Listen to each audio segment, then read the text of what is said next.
권력이 사라질 위기에 놓인 메가더에게 일생일대의 기회가 찾아옵니다. 필리핀 대통령이 그에게 필리핀 군대를 맡아달라고 파격적인 제안을 했습니다. 아니 갑자기 필리핀 군대를 왜 맡아? 자, 미국은 1898년부터 필리핀을 이제 식민지로 지배했는데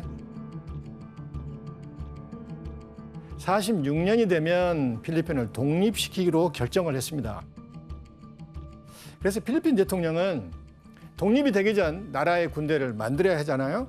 그래서 메가더 장군이라면 그동안 보여준 여러 가지 행적, 명예 등으로 필리핀 군대 창설에 도움이 될 것이라고 생각해서 메가더를 부른 거예요. 그렇다면 메가더는 그 제안을 수락했을까요? 가겠죠. 지금 이빨 빠질 위기인데. 그렇죠. 참모총장 임기가 끝나면 두 단계 낮은 투스타로 이제 내려와야 되는데 메가더 입장에서는 완전 땡큐죠.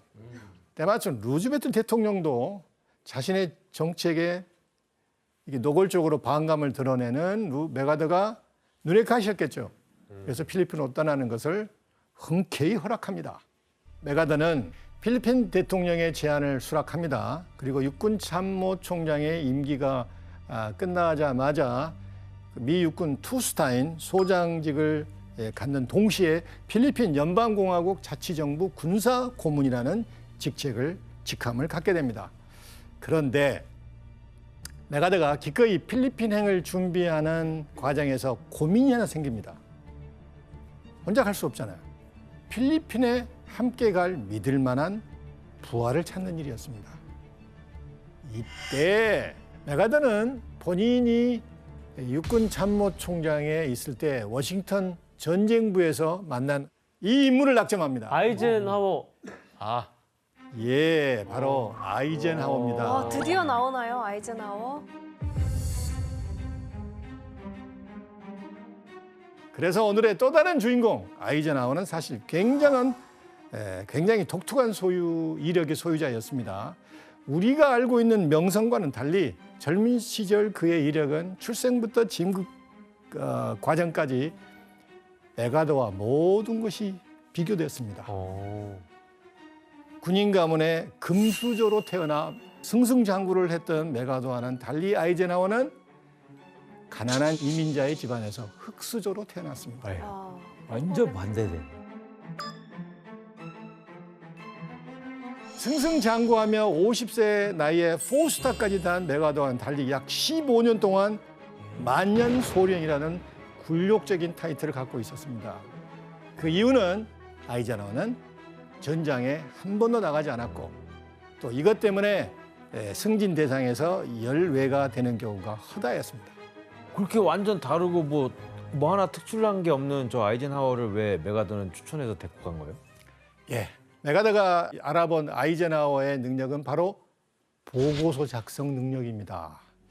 이 과거 아이젠하워는 예산을 삭감하지 않고 미 육군을 어떻게 끌어나갈지에 대한 보고서를 쓰는데 그때 참모총장일 때 메가더가 유심히 그걸 본 거예요. 그래서 아이젠하워가 보고서를 잘 쓴다는 걸 알게 된 것입니다.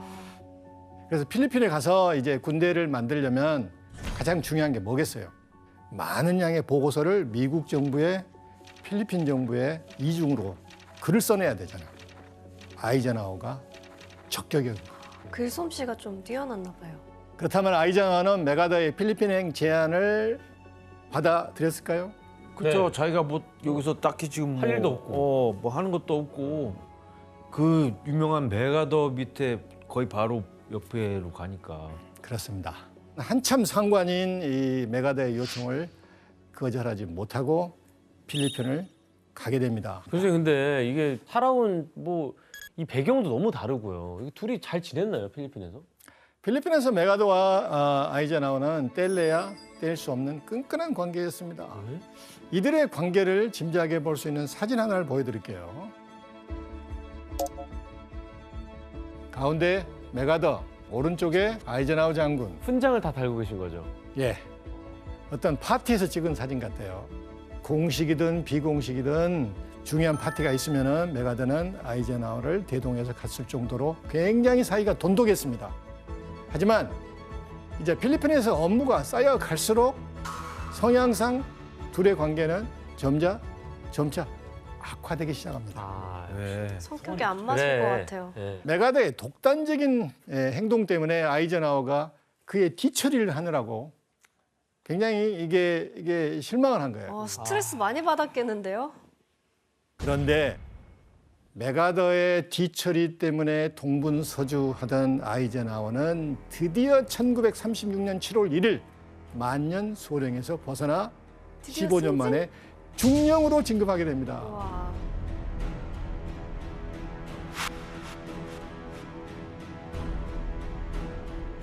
근데 어느 날 이 사건을 통해서 메가더와 아이젠하워의 관계는 완전히 금이 가게 됩니다. 뭐죠? 바로 필리핀 대통령이 메가더에게 육군 1인자인 필리핀 육군 원수 자리를 제안했기 때문입니다.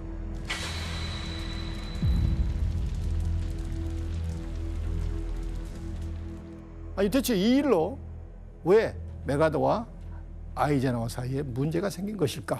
그럼 왜 사이가 안 좋아졌죠?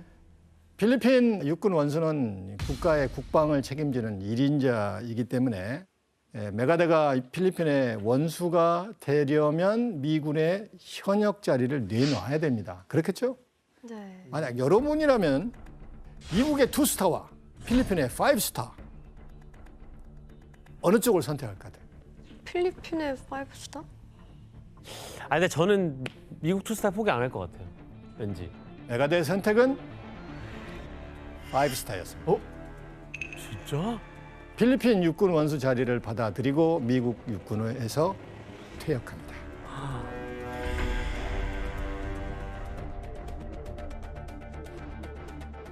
자, 메가더의 선택에 아이젠하워의 반응이 어땠을까요?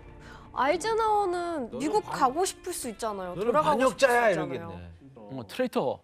메가더가 필리핀 육군 원수가 되는 상황을 엄청 황당하다고 아이젠하워는 생각합니다.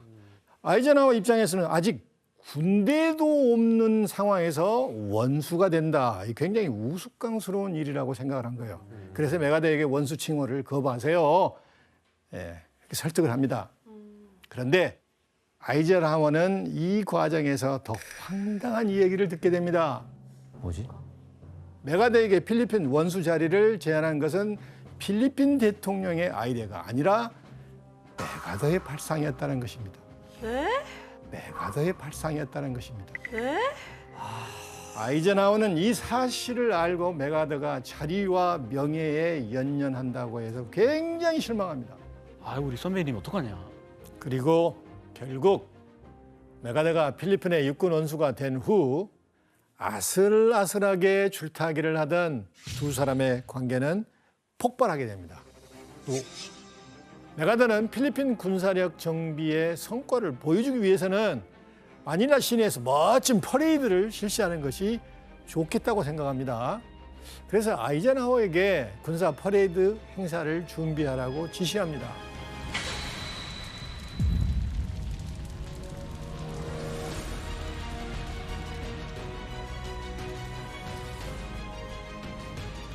그런데 행사를 진행한다는 소식을 필리핀 대통령이 알게 된 거예요.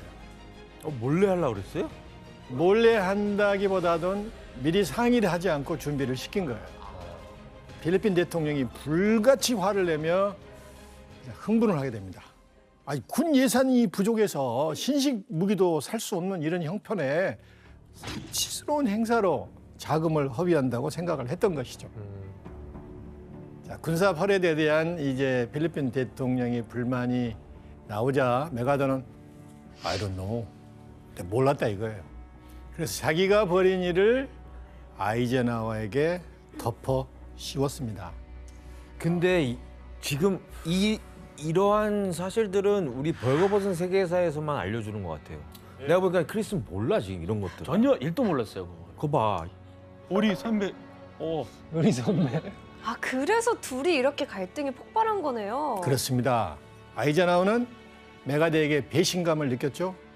그래서 어떤 행동을 했을까요? 본국으로 보내주세요.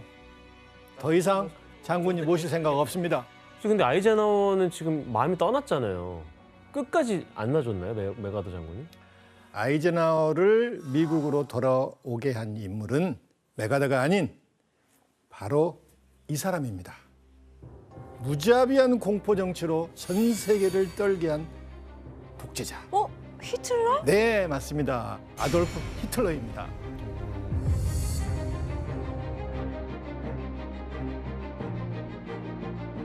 아이젠하워는 1차 세계대전 이후 독일에서 히틀러가 나치 정당을 이끌고 권력을 쟁취하는 과정을 자세히 지켜보고 있었습니다. 그리고 군사력을 바탕으로 유럽을 점령해서 독일 제국을 건설하려는 히틀러의 그걸 보고 히틀러는 우리가 제거해야 된다. 이런 결론에 도달했습니다. 그래서 아이젠하워는 메가더에게 자신은 본국에 가서 미 육군으로서 전쟁 참전 준비를 하고 싶다고 계속 말했던 거예요. 결국 메가더는 이에 동의했고 미국에서도 아이젠하워를 불러들입니다. 메가더와 아이젠하워의 긴 인연은 여기까지였습니다. 아이젠하워의 미국행이 결정되고 1939년 9월 그의 예상대로 인류 역사상 가장 많은 인명피해를 남긴 전쟁 제2차 세계대전이 발발합니다. 당시 아이젠하워는 워싱턴에서 야전 부대를 훈련시키고 있었는데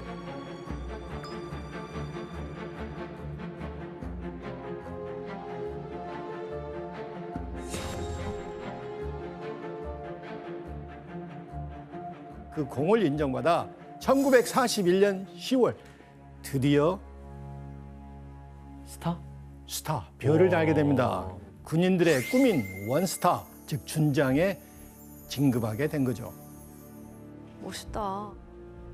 전쟁에 나가지 못해서 만년 소령이라는 타이틀을 달았던 아이젠하워는 드디어 군인 인생 처음으로 참전하게 됩니다. 그리고 투스타에서 포스타까지 빠르게 진급하며 연합군 최고사령관의 자리까지 올라갔습니다. 꽃을 피네요. 이후 그는 2차 세계대전의 최대의 분수령이자 세계사의 흐름을 바꿨던 엄청난 작전을 지휘하게 됩니다. 바로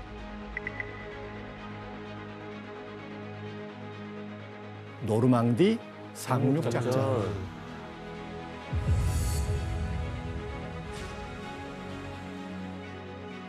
당시 독일은 2차 세계대전의 각축전이 벌어지고 있었던 북아프리카와 지중해에서 힘을 점차 잃어가고 있었습니다. 그런데 서유럽 본토에서만 그 기세가 사그라들지 않고 있었습니다. 독일군을 마지막까지 밀어붙이기 위해서는 연합군에게 그들을 굴복시킬 마지막 한 방이 필요한 때였습니다. 그래서 아이젠하워를 필두로 연합군은 프랑스의 노르망디의 상륙작전을 결정하게 된 것입니다. 대체 아이젠하워는 노르망디에서 어떤 전략으로 히틀러를 상대한 것일까요?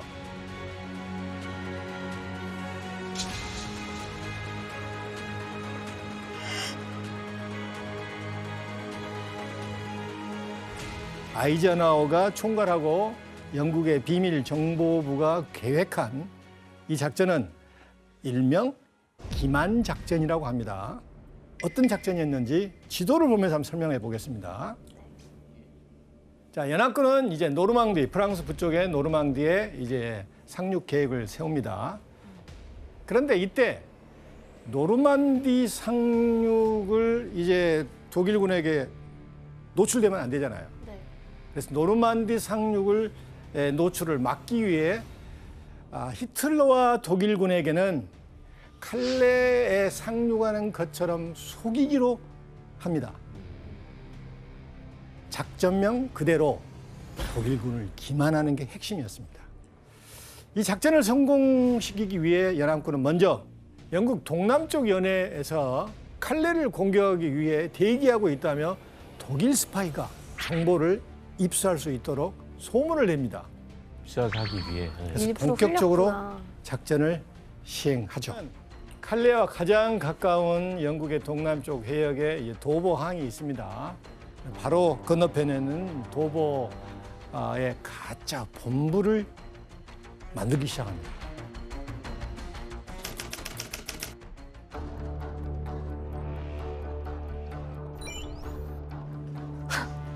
자기들도 웃겼겠다. 그러니까 한마디로 몰카 찍는 거 아니에요, 제대로? 나무로 만든 가짜 수송기, 상륙정. 가짜라고요 저게? 그치, 멀리서 보면 진짜 우리 진짜 같은데? 그러니까 그럴싸해 보일 짝퉁 것 같아요. 같아요. 심지어 크리스 씨가 얘기한 대로 고무풍선으로 만든 가짜 탱크를 야, 진짜 같은데? 와. 잘 만들었다. 우와 우와. 우와! 우와 우와. 우와! 와 우리 연합군이 잘해네. 이야, 이거 멀리서 보면 진짜.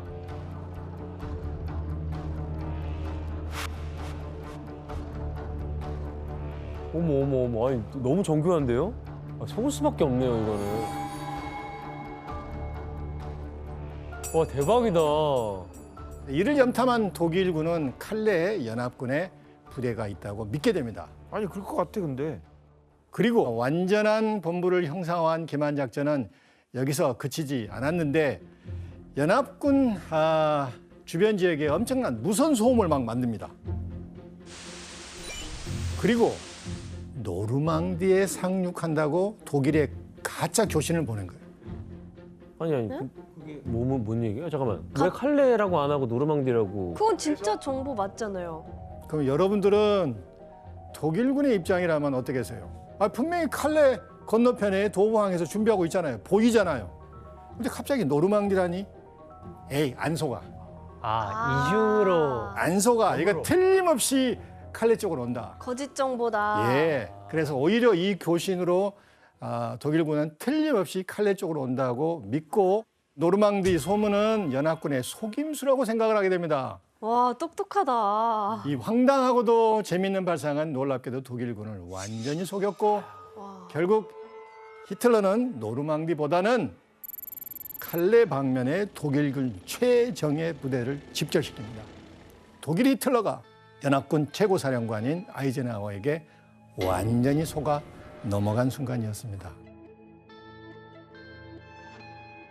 만반의 준비를 마친 아이젠하워와 연합군은 이제 노르망디에 상륙할 D-Day를 앞두고 있었습니다. 그런데 이때 노르망디 상륙 작전의 성공 확률을 높이기 위해서 아이젠하워가 또 다른 기지를 발휘하는데 상륙 일자를 24시간 앞둔 그 절박한 시점에 긴급 회의를 소집합니다. 그리고 돌연 6월 5일로 결정된 D-Day를 6월 6일로 하루 늦추자고 제안합니다.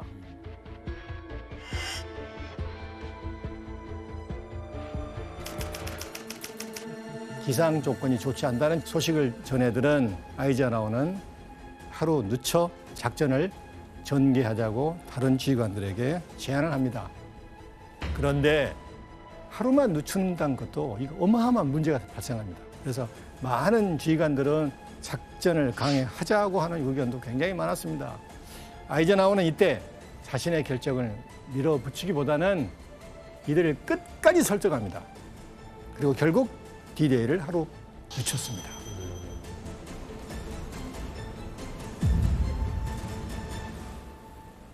그리고 1944년 6월 6일 역사적인 날입니다.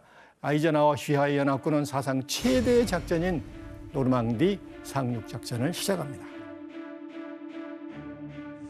Soldiers, sailors, and airmen of the Allied Expeditionary Force, I have full confidence in your courage, devotion to duty, and skill in battle. We will accept nothing less than full victory. 날씨는 어땠을까요? 거짓말처럼 와. 해가 나면서 날씨가 좋아졌습니다.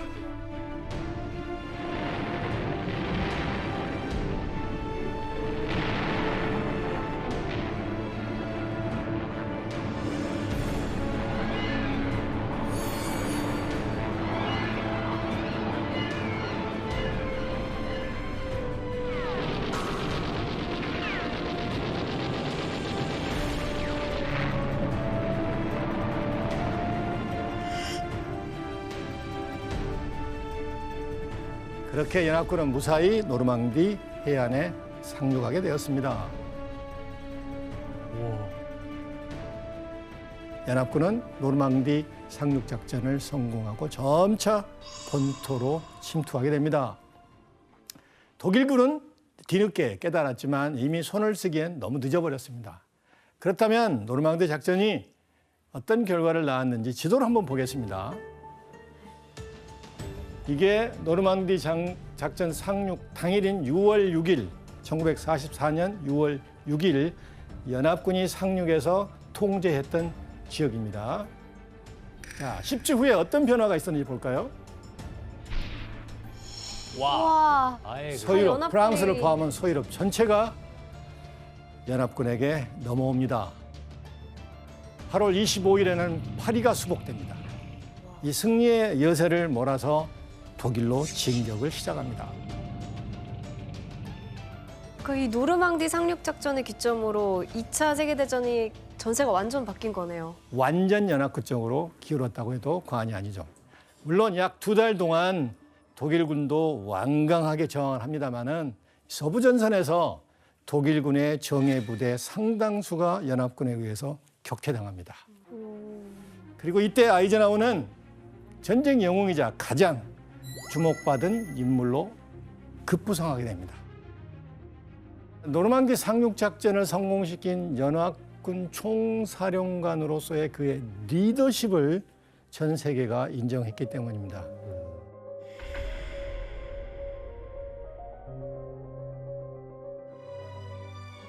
그는 외견상 뛰어나 보이는 미군 장군과 영국군 장군들을 잘 다룰 수 있는 두 가지 큰 장점을 지녔다.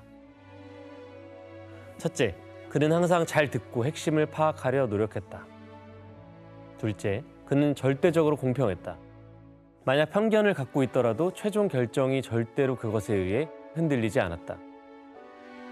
마음이 메마른 우둔한 영국군 장교들과 비교하면 그는 보석처럼 빛나는 포용력과 지혜를 지녔다. 이걸 누가 얘기한 거예요? 당시 처칠 영국 수상의 보좌관이 아이젠하워를 보고 감동해서 한 내용입니다. 아, 역시 덴베다. 본인 장군들보다 더 위라고 생각해요. 그렇습니다. 예. 그리고 마침내 아이젠하워는 이 모든 공로를 인정받아서 1944년 12월 5스타로 진급합니다. 이야. 당시 그의 나이 54세. 이렇게 아이젠하워는 그만의 리더십으로 미국 최고의 장군이자 세계의 전쟁 영웅으로 인정을 받게 된 것입니다. 교수님, 그러면 그 아이젠하워가 서부 전선에서 큰 공을 세웠잖아요. 메가더 장군은 어떻게 됐나요? 필리핀에서. 파이프만 뻑뻑 피고 있을 상황이 아니에요 지금. 메가더 역시 제2차 세계대전을 피해갈 수는 없었습니다. 일본은 동남아시아의 지배권을 확대하기 위해 총공세에 나섭니다. 이때 일본의 주 타겟이 된 나라가 바로 필리핀이었습니다. 진짜? 와, 최대 위기가. 일본은 이제 해상으로 자원을 수송하는 길목에 위치한 필리핀을 장악하기 위해서 필리핀에 주둔한 미군과의 전쟁이 불사하다고 판단을 하게 됩니다. 아시아와 태평양의 주도권을 일본에게 빼앗길 수도 있는 위기 상황에서 미국이 의지할 수 있는 건 필리핀의 상황을 깨고 있는 누굴까요? 메가더. 메가더뿐이었습니다. 그래서 미 육군의 중심으로 떠오르게 된 전쟁의 격전지, 그곳이 바로 우리의 두 번째 여행지입니다. 미국 정부는 메가더 휘하에 극동 미 육군을 창설합니다. 그리고 메가더가 퇴임할 때 직급이 뭐였죠? 투스타. 투스타로 메가더를 복귀시킵니다. 곧바로 3스타로 진급시켜 극동군 사령관에 임명합니다. 그런데 메가더는 일본의 침공에 속수무책으로 당했습니다. 메가더는 일본을 침공하기 위해서 일본의 예상 상륙 지점인 루손섬, 필리핀 제일 큰 섬이잖아요. 여기에 전략 폭격기, 전투기 등을 다 모았습니다. 그런데 일본 해군 소속 항공대 195대가 날아와 거의 대부분을 파괴시켜버립니다. 그래서 공격 한 번 못 해보고 허무하게 무너져 버리죠.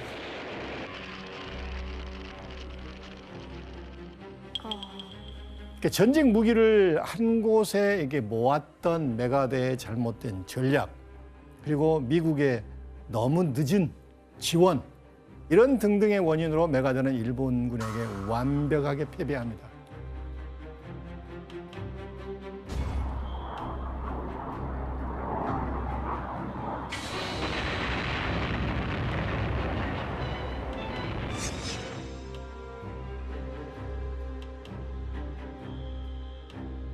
결국 루즈벨트 대통령은 메가드에게 빨리 호주로 탈출하라고 명령을 합니다. 메가드는 대통령의 명령을 듣고 어땠을까요? 따랐습니다. 곧장 탈출합니다. 급박한 상황이었습니다.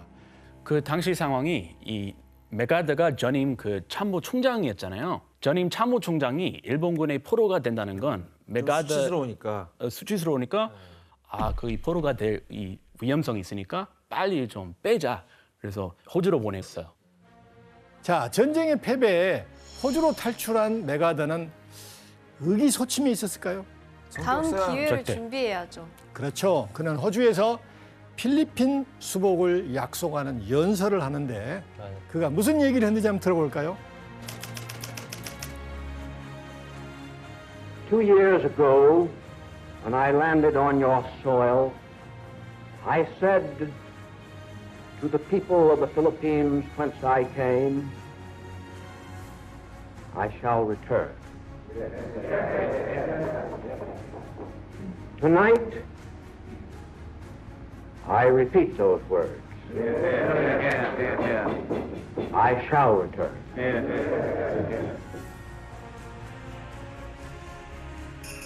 이거 정말 유명한 연설입니다. 저는 이 연설을 정말 몇 번 대학 다닐 때도 듣고 그랬는데 I shall return 그때 얘기하는 나는 필리핀에 돌아갈 것이다.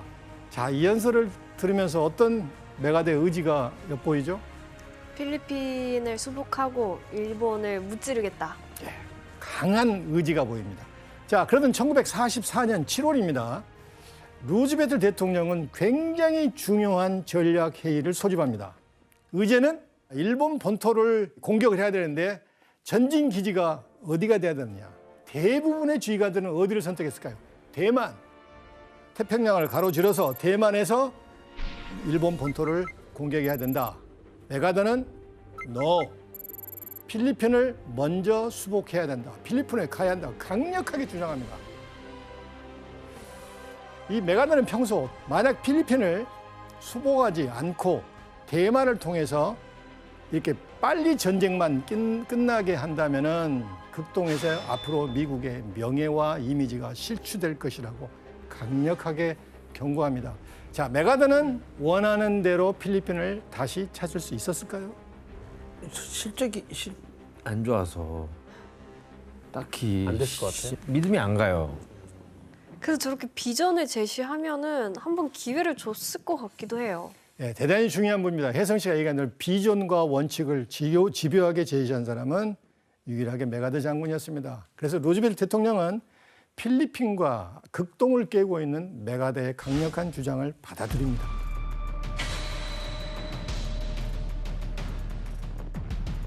자, 메가드의 최종 목적은 필리핀인데 그 중에서도 필리핀에서 가장 큰 섬 루손 섬이었습니다. 거기에 마닐라가 있죠. 그는 먼저 루손 섬으로 진격하기 위해서 중간 지점에 있는 레이테 보이시죠? 네. 이 레이테 섬에 상륙하기로 결심을 하는데 이 메가드가 이 작전으로 유명하게 됐는데 이게 과연 어떤 작전이었을까요? 섬을 메뚜기처럼 껑충껑충 뛰는 거예요. 이걸 아일랜드 허핑이라고 합니다. 아일랜드 하핑.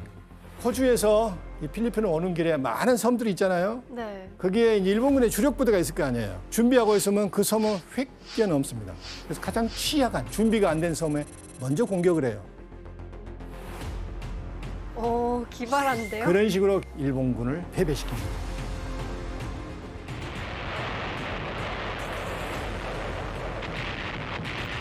이게 모로타이 섬과 팔라우 섬에 미국 해군과 장악합니다.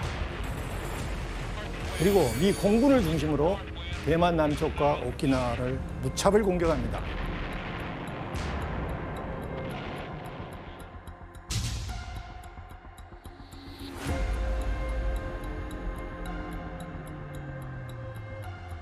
그래서 1944년 10월 20일 메가드는 레이터 섬에 상륙하게 되는데 그 사진 한번 보겠습니다. 아주 유명한 사진입니다. 많이 봤어요. 아, 바닥에 들어가서. 제일 왼쪽에 필리핀 대통령 그리고 다른 지휘관들과 함께 물을 적시며 바닷속을 걸어서 상륙하는 이 모습입니다. 필리핀을 떠난 지 2년 7개월 만에 드디어 감격적인 필리핀 귀환을 성공시킵니다.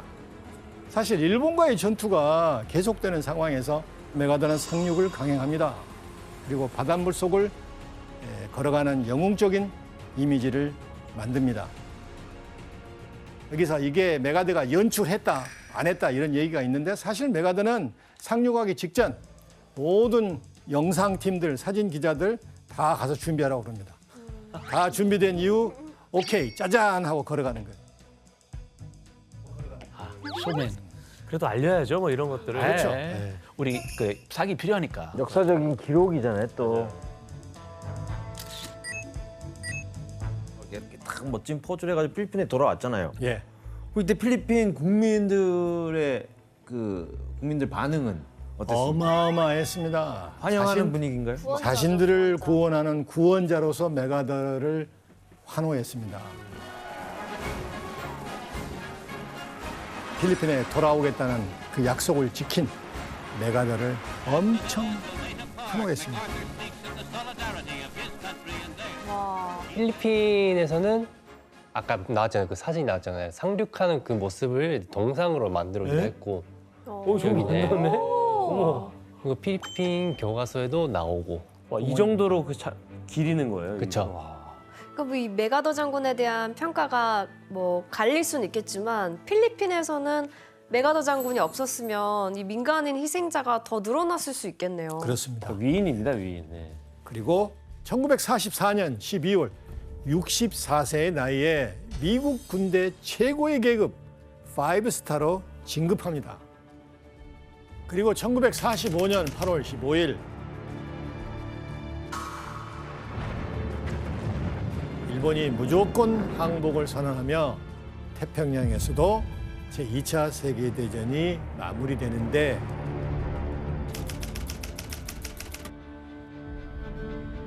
이때 메가드 장군이 연합군 최고사령관으로서 일본 항복문서 조인식에 참가합니다.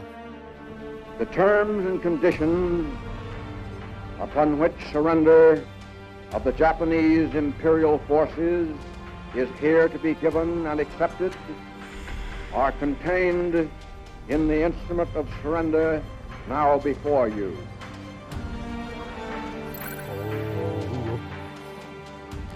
그러니까 그 길었던 2차 세계대전 종지부 서명을 메가더 장군이 한 거네요. 그렇습니다. 그렇습니다. 그리고 메가더의 다음 행선지는 바로 일본이었습니다. 그는 왜 일본으로 갔을까요? 1945년 8월 29일 메가더는 미국 정부로부터 일본 천황인 히로히토를 포함해 일본 정부 기관에 대해 권력을 행사하도록 명받습니다. 이로써 메가더는 도쿄의 제너럴 헤드코어스 GHQ 본부, 즉 연합군 총사령부를 두고 일본을 실질적으로 통치하게 됩니다. 그리고 자신의 존재를 일본 국민에게 알리기 위해서 천황과 함께 찍은 굉장히 유명한 사진이 있는데 어떤 사진인지 한번 볼까요? 아, 또 어떤 이미지 메이킹을 하실지 궁금해지네요, 벌써부터. 저희 이 사진 봤어요. 봤어요. 아주 유명한 사진이죠. 네. 천황은 되게 경직돼 있고 그렇습니다. 메가더 장군이 이렇게 딱 폼 잡고 있는 느낌이 드는데요. 네. 약간 그 두 사람의 상하 관계가 보이는 듯한 느낌이에요. 저 당시에 천황 거의 신이었잖아요. 그렇죠. 그렇습니다. 천황 얼굴이 어떻게 생긴지 모르는 사람들이 거의 대부분이었습니다. 몰랐죠. 근데 메가더가 공개를 한 거예요. 천황의 신성성을 깎아내려서 앞으로 일본이 다시는 천황을 내세워서 전쟁 놀이를 해서는 안 돼. 그는 무언의 경고를 하고 있는 겁니다. 그렇죠? 일본인들은 분노하기보다는 천황처럼 높은 사람으로 메가더를 숭배하기 시작합니다. 그리고 일본 국민들은 메가더를 외국인 쇼군으로 받아들여서 일본 내에서는 메가더 숭배 현상까지 일어납니다. 종교가 생기는 거 아니에요? 대박이다. 와. 거의 메가더교. 그렇게 됩니다. 메가더 사령부의 어마어마한 편지와 선물이 매일매일 도착합니다. 와. 메가더의 인기가 하늘을 찔렀다고 합니다.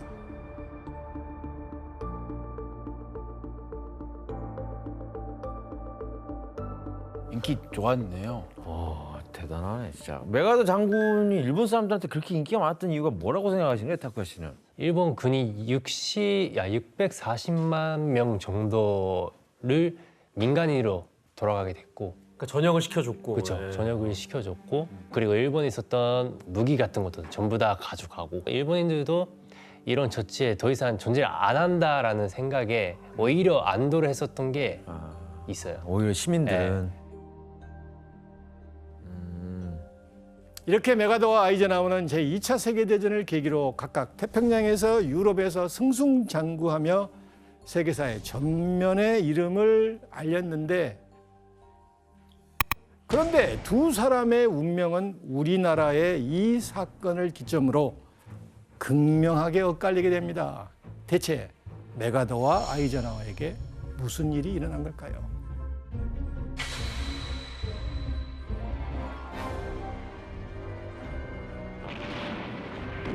(1950년 6월 25일) 북한의 기습적인 남침으로 6.25 전쟁이 발발합니다.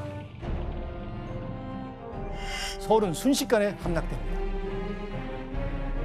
유엔은 한국군의 상황을 보고 지원을 해야 되겠다 결정을 한 다음에 미국 정부에게 총사령관을 선임하도록 권한을 줍니다.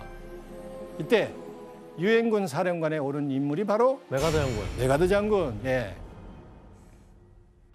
그래서 1950년 6월 29일 일본에 있던 메가더는 한국에 오는데 그가 가장 먼저 한 일은 전지 상황을 파악하기 위해 한강 방어선을 시찰합니다. 자, 메가더가 오고 난 후 전시 상황은 어땠을까요? 북한은 빠르게 남하합니다. 거의 한 달 만에 낙동강 지역을 제외한 거의 모든 지역을 빼앗겨 버립니다.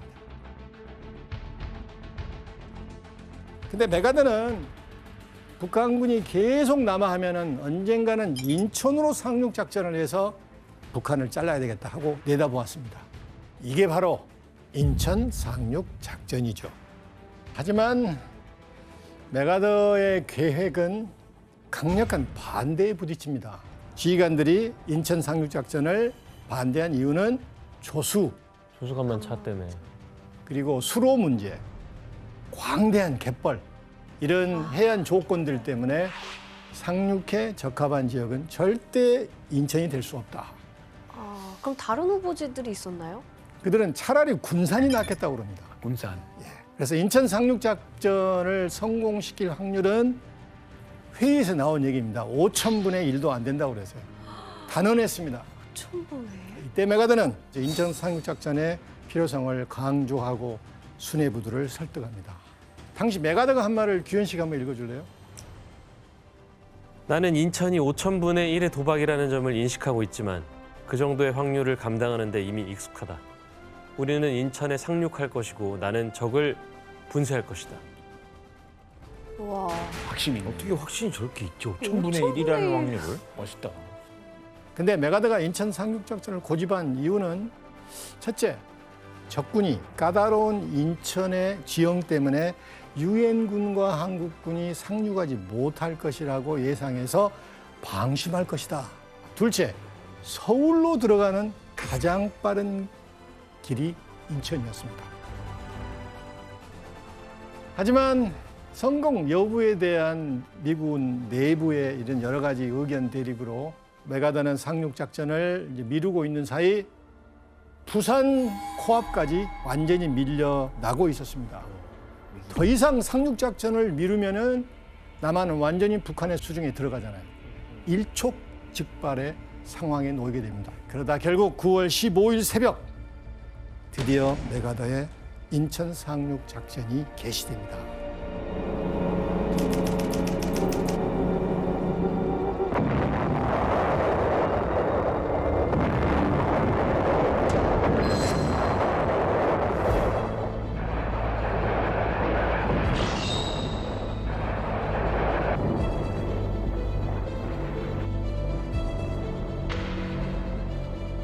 와, 예상이 마저 떨어졌네.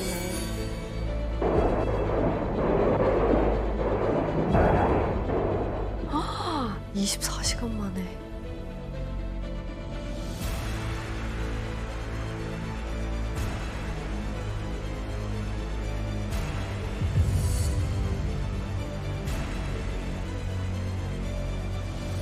여기서는 박수를 쳐야 될 것 같은데. 와. 잘했어. 아까 그 아이젠하워가 메가더 장군 때 많이 힘들었다고 했지만 또 천재 전략가라고 얘기를 했잖아요. 근데 저렇게 5,000분의 1의 확률을 현실화한다는 거는 진짜 천재여야 가능할 것 같기도 해요. 감각이 뛰어난 거예요. 감각이. 아이젠하워에게는 노르망디가 있었다면 메가더에게는 인천 상륙 작전이 있었습니다. 그런데 서울을 탈환하는 데 성공한 기쁨도 잠시 메가더는 충격적인 소식을 듣게 됩니다. 어떤 소식인지 영상을 한번 볼까요? 뭐지? As from Washington, reporters hear that General Douglas MacArthur has been replaced in all his commands by General Ridgway. 트루먼 때문에.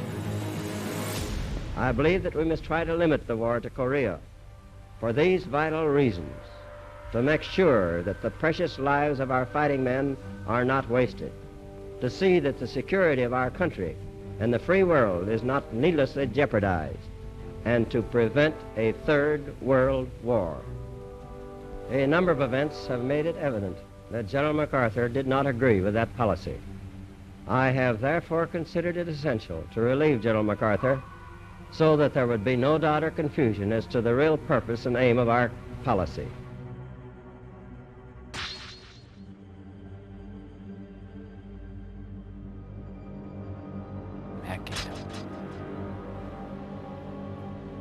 어마어마한 발표죠.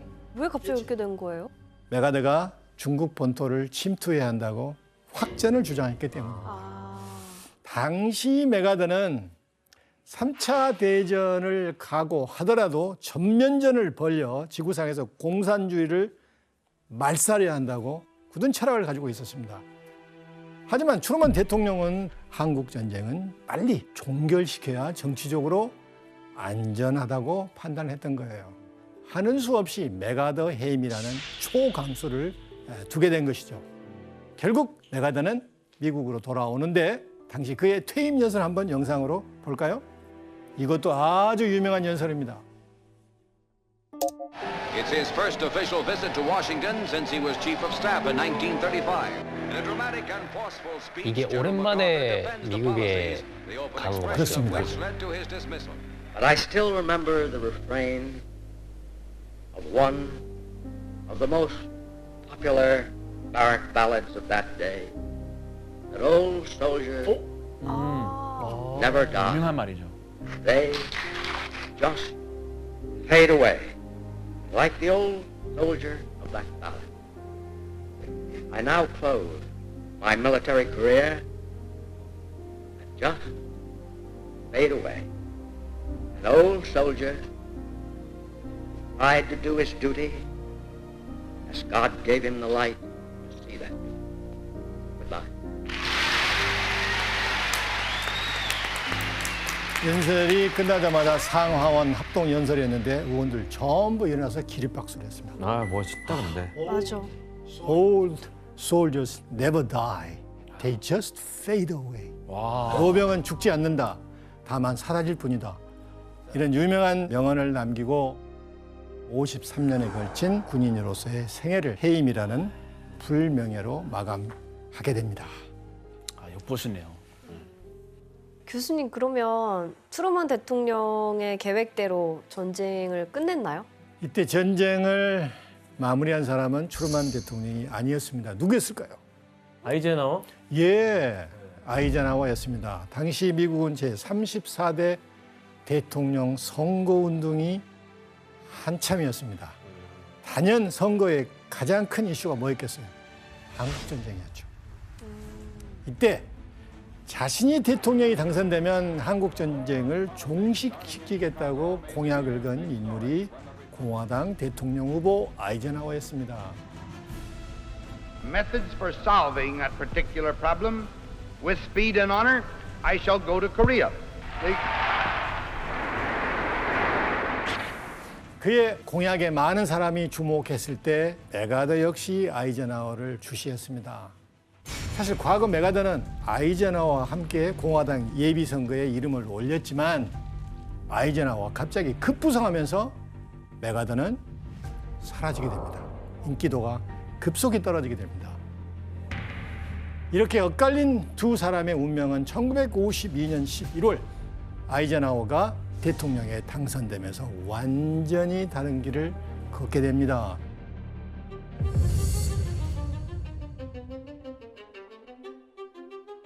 미국의 제34대 대통령이 된 아이젠하워는 취임도 하기 전에 한국에 와서 이승만 대통령을 만납니다. 그리고 휴전 의지를 전달합니다. Much can be done, in my opinion, to improve our position. Much will be done. 그리고 마침내 1953년 7월 27일 판문점에서 정전 협정이 체결되죠.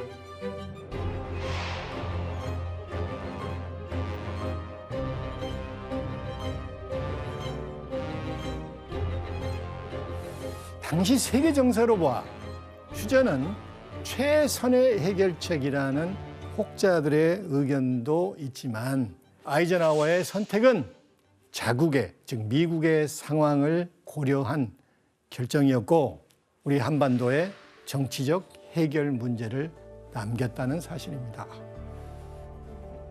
미국의 어떤 자국민의 희생을 좀 막고 빨리 이 전쟁을 끝내기 위해서 일본의 심장, 도쿄를 불바다로 만들 계획을 이행합니다.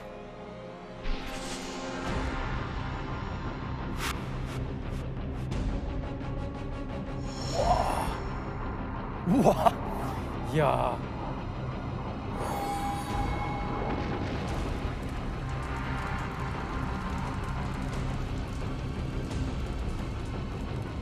대부분 목조 건물이죠. 그렇죠. 이거 뭐 피해가 어마어마했던 거예요. 이게.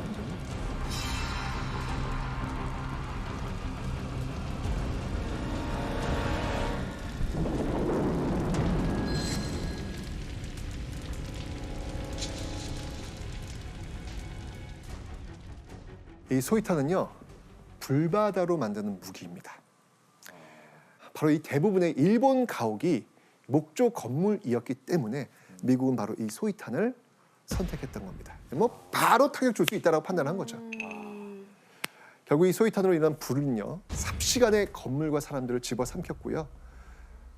사람들이 도망칠 수 있는 속도보다 더 빠르게 번집니다. 화염 폭풍이 일으킨 바람이 워낙 거세가지고 부모가 아이 손을 잡고 도망갈 거 아니에요. 근데 그 바람이 너무 세가지고 그 아이가 그 불길 속으로 빨려 들어갈 정도였어요. 타 죽지 않은 사람들은요, 이 불이 산소를 모두 막 태워버리니까 뜨거운 연기 속에서 질식해서 죽었고요.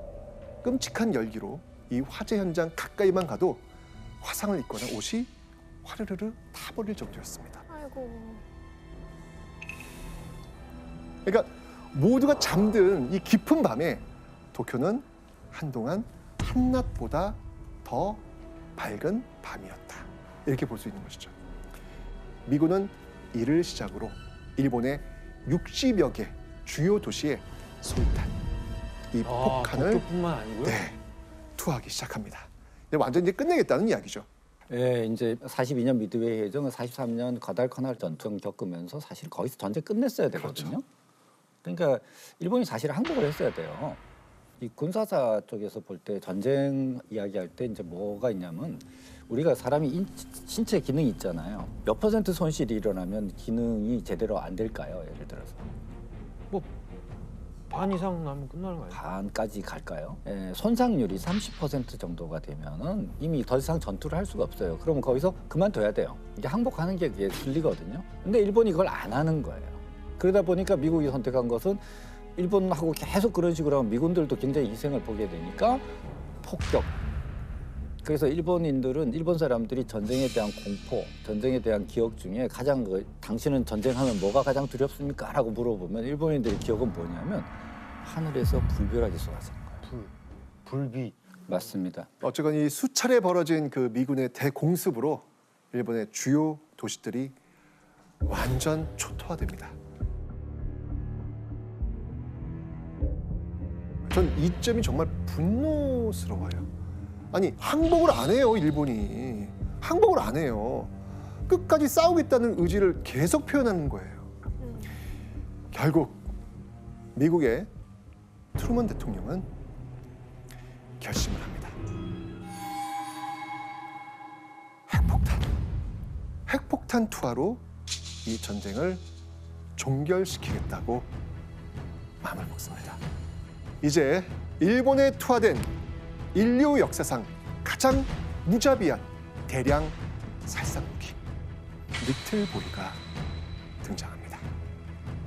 이겁니다. 인류 역사를 뒤바꿀 운명의 날. 이 핵폭탄 투하지를 히로시마로 정한 미 공군은요, 일본을 정말 악몽으로 물들일 길이 3m, 무게 약 4톤인 리틀 보이를 폭격기에 싣고 남태평양 티니엄 섬에서 출발해가지고요, 드디어 최종 목적지 히로시마로 전속력으로 내달립니다.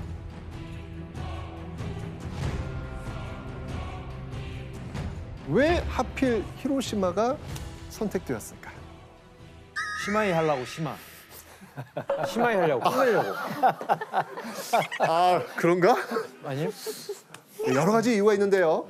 그 중에 하나는 이 핵폭탄이 터지기 이전과 그 이후를 비교하기 위해서.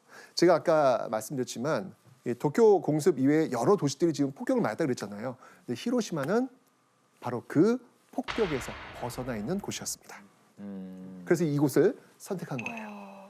특히 이 히로시마 주변에는요, 조선소와 비행장, 그 항공기 부품 공장 같은 이 군사적 목표물들이 있었고요. 그 전쟁의 중요한 거점이었기 때문에 바로 이 핵폭탄 투하 후보지에 올랐던 거죠. 야, 위력 보려고 깨끗한 데 선택한 거라고요? 공습 안 한데? 네. 거의 실험이네요. 그러니까요. 즉 치명타를 가할 수 있는 최적의 조건을 이 히로시마는 모두 갖추고 있었던 겁니다. 그런데 일본은 이 사실을 알았을까요? 몰랐을까요? 한참 전쟁 중이라 이게 우리 비행기인지 저기 비행기인지 모를 것 같은데요. 레이더 식별 번호들이 다 다르기 때문에 그런 건 가능하죠. 아, 그 군인이? 네네네네. 알겠죠, 그러면? 그렇죠. 네. 네, 알았습니다. 일본은요, 그 히로시마 레이더 관측소에서 폭격기 진입했네? 딱 진입하자마자 동시에 발견을 해요. 공습 경보도 발령을 합니다. 자, 그런데 여기서 또 하나의 의아한 일이 벌어집니다. 뭐냐면 그 공습 경보를 해제해요. 갑자기? 네. 왜 그랬을까요? 비행기가 많지 않아서? 아니 이게 전통적인 공습 가치가 아니니까 그냥 뭐 다른 거겠지 하고 그냥 넘긴 거 아닌가? 정답. 야, 타일러 씨는 전술가야. 저는 사실은 옛날에 이거 TV 볼 때 타일러 씨는 미리 대본을 주나 보다. 라고 저는 생각을 했는데, 야, 진짜 아니네. 괜히 뇌생남이 아니에요. 아까 말씀드렸잖아요. 이 도쿄 대공습 이후 1년 동안 일본의 주요 도시를 폭격할 때는요, 그냥 폭격기 한 300대 그냥 이상 막 왔거든요. 이거 뭐야? 꼴랑 뭐야? 정찰기인가? 이거는 폭격이 아닌가 보다 생각했나? 그렇죠. 그래서 이 공습 경보를 해제했던 겁니다. 한낮의 태양보다 더 밝은 하얀 빛이 히로시마 전역을 삼켜버립니다.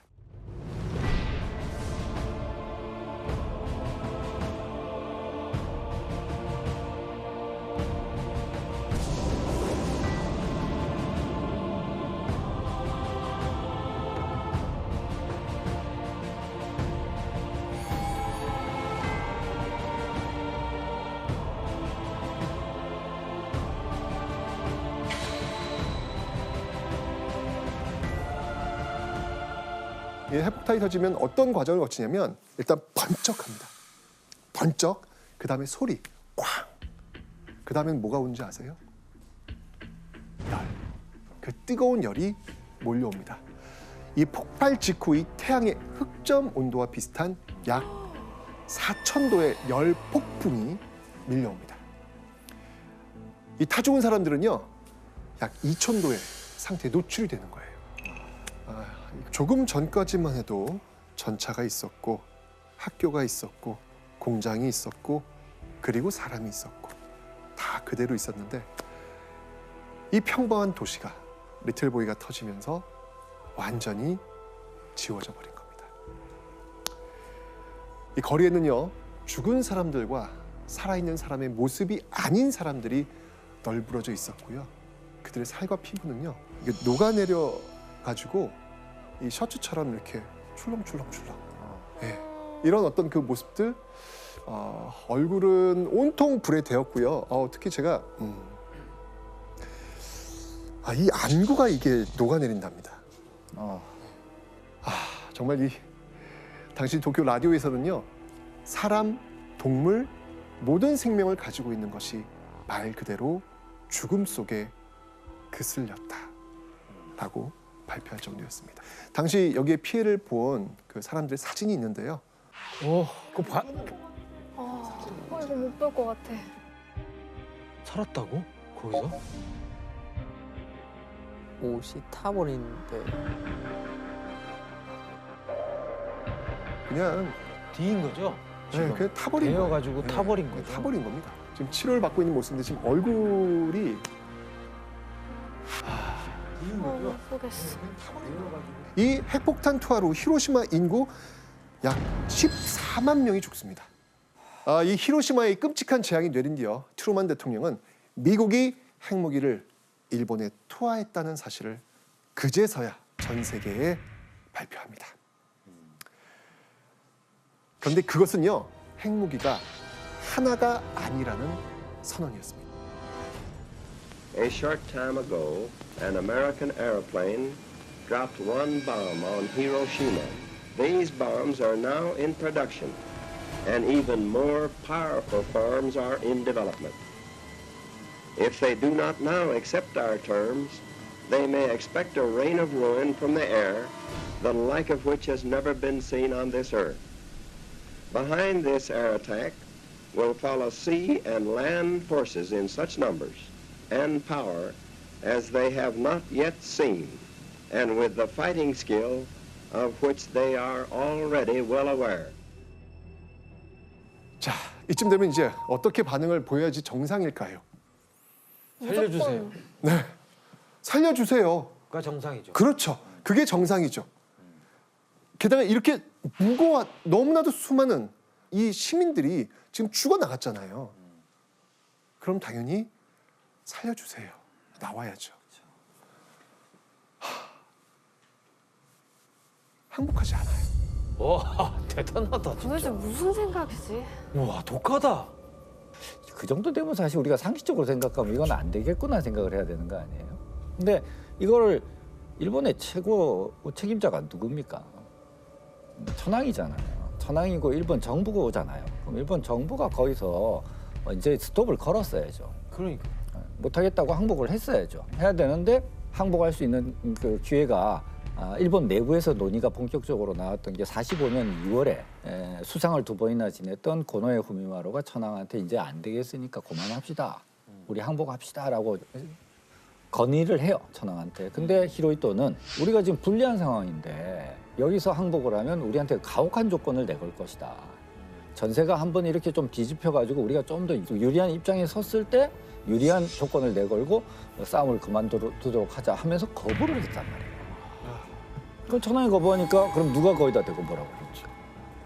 그러니까 8월 6일 날 히로시마의 원폭이 투하됐을 때도 이건 뭐야가 되는 거예요. 이렇게 반응을 보이질 않는 거예요. 결국 미국은 또 움직입니다.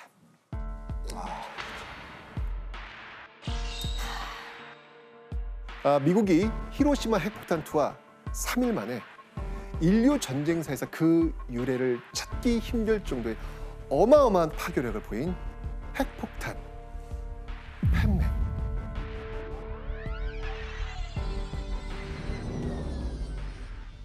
사진을 보면서 설명을 드리면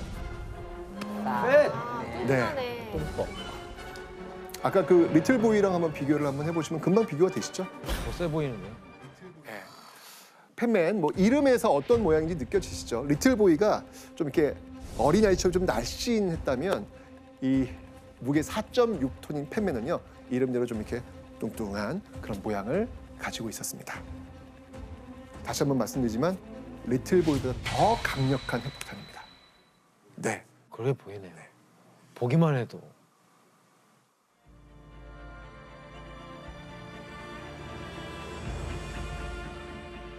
이 팬맨은요 나가사키 상공 약 600m에서 폭발했고요.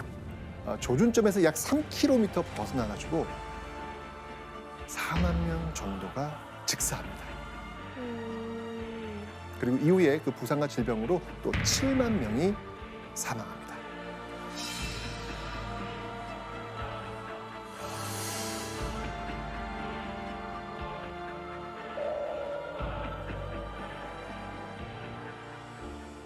더 끔찍한 거는요. 이 당시 그 열이 엄청나잖아요. 그 엄청난 열로 사람들이 지금 그 당시에 이 갈증, 목이 너무 타는 거예요. 물을 먹고 싶은 거예요. 아 그런데 이 화재로 생긴 그 먼지와 그름이 한데 뒤섞여서 하늘에서 검은 비가 쏟아지는 거예요. 어떻게 했을까요? 안 돼. 마시면 안 돼. 입을 벌리고 그 검은 비를 마십니다. 그건 지어낸 얘기 아닐까요? 아니요. 몇 천도가 넘는 열이에요. 얼마나 갈증이 났겠어요. 그러니까 이 방사능은요 냄새도 맛도 색깔도 촉감도 없습니다. 네. 그러니까 당시 사람들도 이 방사능이라는 존재 자체를 알지 못하잖아요. 그러니까 검은 비가 그냥 이렇게 색깔은 좀 있는데 뭔지 모르겠지만 흙이 좀 이렇게 섞인 그런 비인가 보다라고 그냥 받아 마신 거예요. 그런데 이 방사성 물질이 담긴 검은 비는 사실상 죽음의 비였습니다. 그 흔적이요 아직도 일본 박물관에 지금 남아 있거든요. 흔적이요? 네. 어떤 흔적이? 저게 빗자국이에요? 네. 그래? 이게 남아 있는 거예요 지금. 이걸 받아먹은 거예요. 충격이야. 뭐 물론 이제 핵폭탄에 직접 피해를 보지 않았던 사람들도 검은 비를 맞아서 피폭자가 될 수밖에 없겠죠. 이 방사능이 몸에 축적되면서 그 후유증으로 인한 각종 암 이런 병마와 싸우면서 그 죽음보다 더한 그런 고통으로 살아가게 된 겁니다. 살아남아도 살아남은 게 아니네요. 그죠. 이 핵폭탄으로 이렇게 히로시마, 나가사키 두 도시가 지옥으로 변하게 되죠. 그제서야 일본 정부는 백기를 들고 항복을 합니다.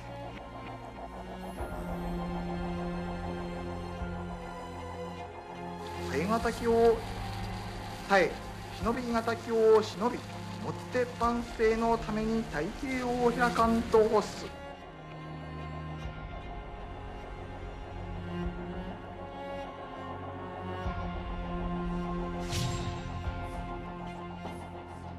근데 저는